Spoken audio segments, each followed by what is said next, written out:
गांधी एक व्यक्ति है जिसके कहने पे पूरा भारत एक हो सकता है, इसी को विलेन बना दो। अंग्रेजों ने गांधी को ही विलेन बना दिया। यकीन मानिए, अगर भगत सिंह जिंदा होते ना, भगत सिंह लाहौर में घुस के मारते जिन्ना को। एक टेबल पे बैठ के भारत पाकिस्तान का विभाजन कर दिया, इसे लाइन खींच के कहा पुलिस स्टेशन कौन है, पास का पुलिस स्टेशन, अच्छा ये ऐसे ऐसे पुलिस स्टेशन यहाँ पे, लाहौर दे दो इसको। लाहौर दे दिया गया था भारत को। तो 80 साल के बूढ़ा को 2 गोली मार दिए। हम लोग 80 साल के बूढ़ा आदमी को धक्का नहीं मारेंगे।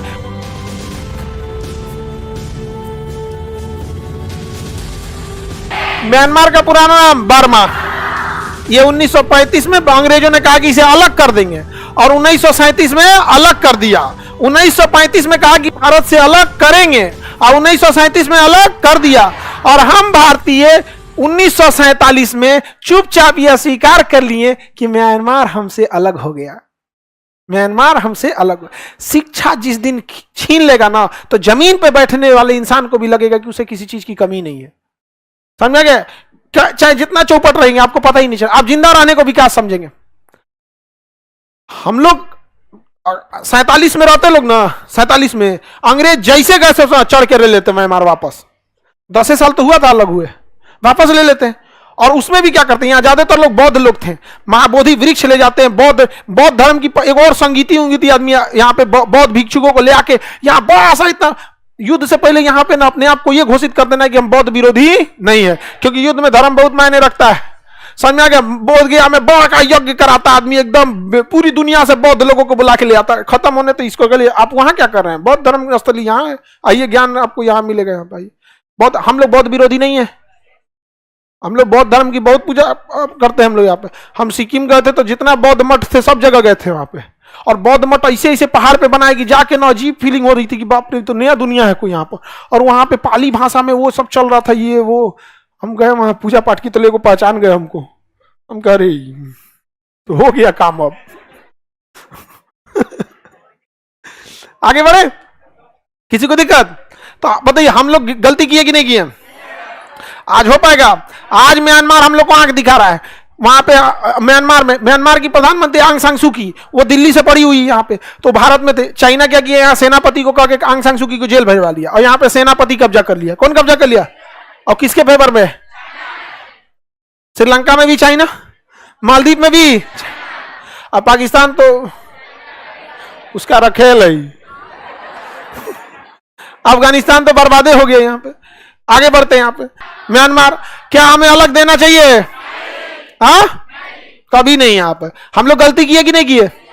और गलती भी किए कि आजादी के बिहाने लड़ लेना चाहिए हम लोग को। किस पे? पाकिस्तान पे। अंग्रेज गए सब बिहाने छोड़ देते लोग। Good morning Lahore, good morning Karachi, दौड़ जाना चाहिए, आओ गले मिलते हैं, गले मिलते हैं। गले मिलके उठा, एक हक आदमी एक हक को ले आता तो काम हो जाता है। थाली में सजा के दे दिया हम लोगों ने, और उसके बाद हम लोग बहादुरी में गिनती होती है। ये बताइए, हम लोग ये भी नहीं मानते हैं कि आजादी के वक्त हम लोग आजादी तो ले लिए, विभाजन क्यों होने दिए? अंग्रेजों ने कहा कि यार ये सब हमले हमारे पीछे पड़ जाएंगे सब, कोई ना कोई इसमें आएगा जो कहेगा कि आजादी तो ठीक है, विभाजन ठीक नहीं है, इन सबको इसी में उलझाओ। उसने जिन्ना को चढ़ा दिया, मार दे, और यहां घोषित कर दिया कि गांधी है तो विभाजन किए। उसको पता था कि गांधी एक व्यक्ति है जिसके कहने पे पूरा भारत एक हो सकता है, इसी को विलेन बना दो। अंग्रेजों ने गांधी को ही विलेन बना दिया। आज भारत के लोगों को लगता है कि नाथूराम गोडसे बहुत अच्छा किए। अरे भैया, गोडसे आप में इतना ही खून में गर्मी थी, जिन्ना को क्यों नहीं मार दिए? मार देते। आजादी की लड़ाई में इतने अंग्रेज थे, एगो को तमाचा तो मारे रहते यार। ये खुद तमाचा तो मारे रहते। 80 साल के बूढ़ा को 2 गोली मार दिए। हम लोग 80 साल के बूढ़ा आदमी को धक्का नहीं मारेंगे। उस इंसान को चला नहीं जाता था तो कंधा पे हाथ रख के चलता था। अमूमन आदमी की हाइट क्या रहती है? ज्यादा रहती है, कंधा पे हाथ रखना थोड़ा मुश्किल रहता है।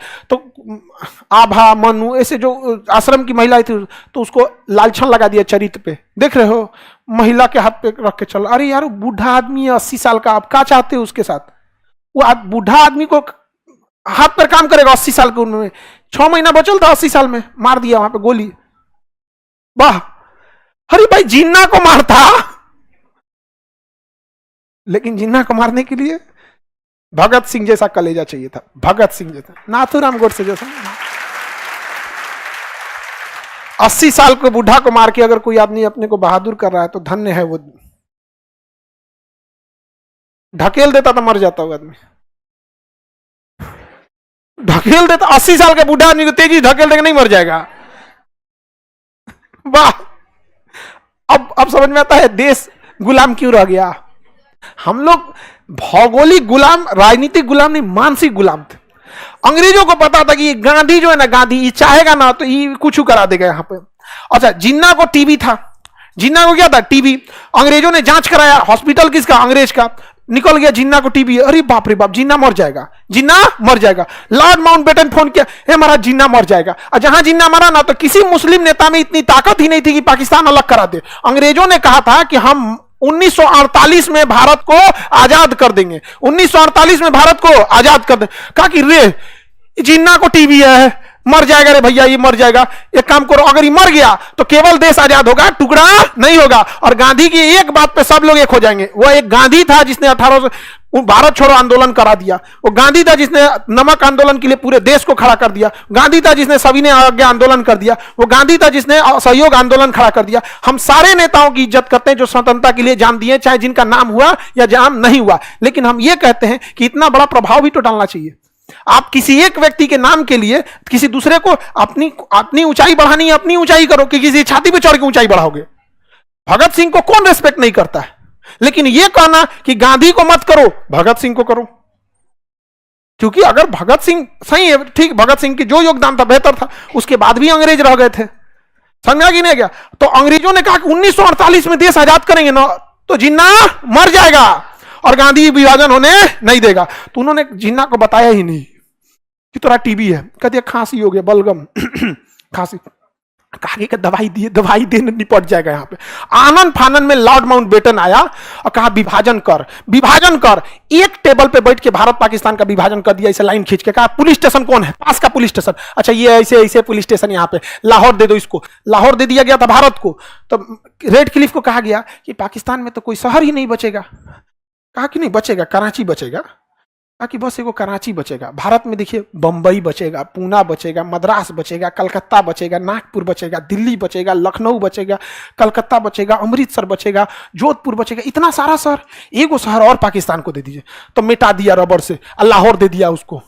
धाए धाए विभाजन इतना तेजी से हुआ है जिसका कोई हद नहीं। अब बताया क्या गया है, जब संसद से प्रस्ताव पारित होता है कि 1948 में देश आजाद होगा, तो क्या जल्दी थी। सुभाष चंद्र बोस की मृत्यु हो चुकी थी, जितने क्रांतिकारी थे सबकी मृत्यु हो चुकी, जल्दी जल्दी भागा सबकी। जिन्ना ही है जो बांट सकता है, धाए से विभाजन किया, जिन्ना को दिया, ले जो ले जो, जोन मिल रहा ले जो। वो कह रहा कि और चाहिए, मने मन सोचने मर जी तो छाती खराब हो गई तो, लेकिन कुछ बोल तो नहीं रहा था। कोई बात नहीं, कोई बात नहीं, पूर्वी पाकिस्तान भी चाहिए, हाँ हाँ ले जाइए, इसको भी ले जाइए, ले जाइए, लेके भेज दिया। ठीकरा फोड़ दिया किस पे, गांधी पे। समझ में आया, अंग्रेज का काटल 100 साल बाद लहरता है। इंग्लैंड में तो इसका बवाल भी हुआ था। इंग्लैंड के लोगों ने कहा दिया इतना जल्दी क्या जरूरत है आजाद करने की। उसने कहा कि ना ना ना, इस सबको अगर विभाजन नहीं होगा ना, विभाजन अगर नहीं हुआ रहता तो हम लोग किधर लड़ते, लोग म्यांमार की ओर। विभाजन नहीं होता तो किधर लड़ लेते, म्यांमार। उसके बाद कहते कि मेरा कोहिनूर हीरा, मेरा पैसा, मेरा सब कुछ। उसने कहा ना ना ना ना, तुम इसी में लड़ो। किसमें लड़ो, इंडिया पाकिस्तान। हम लोग किसको दोषी समझते हैं। अब जब देश मानसिक गुलाम हो जाएगा तो उसका कोई उपाय नहीं, कोई उपाय नहीं। और अगर हम लोग हकीकत बोलेंगे ना तो कहेगा कि यह समझ गया कि नहीं, हमको कोई टांग खींचेगा तो हम टांगे चला देते हैं। ले छोड़ाएंगे क्या लिए, हम टांग खींचेगा कोई, छोड़ाएंगे फिर टांगवा पकड़ लेगा, कचर देते भाई चोट्टा कहीं का। समझ गया कि नहीं, दोबारा कैसे पकड़ेंगे, वहां पे कचर देंगे उनको। यहाँ पे हमरा से कोई कहे ना नाथूराम गोडसे, हम कहे भगत सिंह, 80 साल के बूढ़ा आदमी को गोली मार देना। सामने बगल में था लॉर्ड माउंटबेटन, जिन्ना। यकीन मानिए अगर भगत सिंह जिंदा होते ना, भगत सिंह लाहौर में घूस के मारते जिन्ना को, घूस के मारते। देश भगत सिंह का है, नाथूराम का नहीं। लेकिन दिक्कत जानते हैं क्या, गांधी को मानने वाले भी गांधी की तरह होते हैं, दूरदर्शी सोच के। अब नाथूराम को मानने वाले भी नाथूराम की तरह ही होते हैं कि बाहर में गया लॉजिक, बाहर में गया दिमाग, मरतो तो रहा जो। समझ में गया। तो हम लोग को क्या फर्क पड़ता है, शिक्षक को हमेशा पढ़े लिखे लोग ही पसंद करेंगे। हम लोग शिक्षक कभी भी पढ़े लिखे लोग ही उसे पसंद करेंगे। जिसके घर अशिक्षा है उसका सबसे बड़ा दुश्मन शिक्षा और शिक्षक है। है कि नहीं? तो उसको कौन कर सकता है? कोई दिक्कत नहीं। हमेशा याद रखिए, जिस तरह से भारत में चाणक्य ने चंद्रगुप्त मौर्य को बनाया, शिक्षक अपनी रक्षा के लिए अपने संरक्षक खुद बना लेता है। समझ आ गया कि नहीं आ गया? तो हम लोग को अपने लिए क्या दिक्कत है? कोई होगा आप लोग जवाब देने के लिए इनफ है? नहीं है? तो हमें आजादी कब मिलना चाहिए था? मिला 48। सोचा जिन्ना को टीवी हो गया। समझ आ गया कि नहीं आ गया? तो क्या हो गया? जैसे आजाद हो गया जिन्ना मर गया, उधर मर गया, टीवी से मरा था, टीवी से मर गया था, वहां पे बताया नहीं गया था कि जिन्ना हुआ। उसके बाद कोई था ही नहीं। समझ में आया? आगे बढ़े।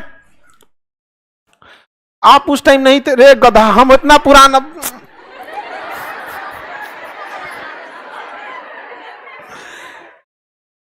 विभाजन हो गया, यही इस बात का प्रमाण है कि नहीं थे। नहीं समझ में आया? नहीं तो बांध के हथियार नहीं हो रहता ना, तो ईद में गले मिलने जाते उससे। जिन्ना भाई,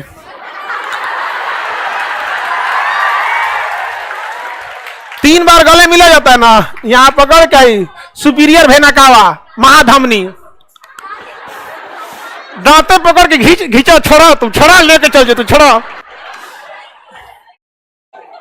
छोड़बे ना करे आदमी।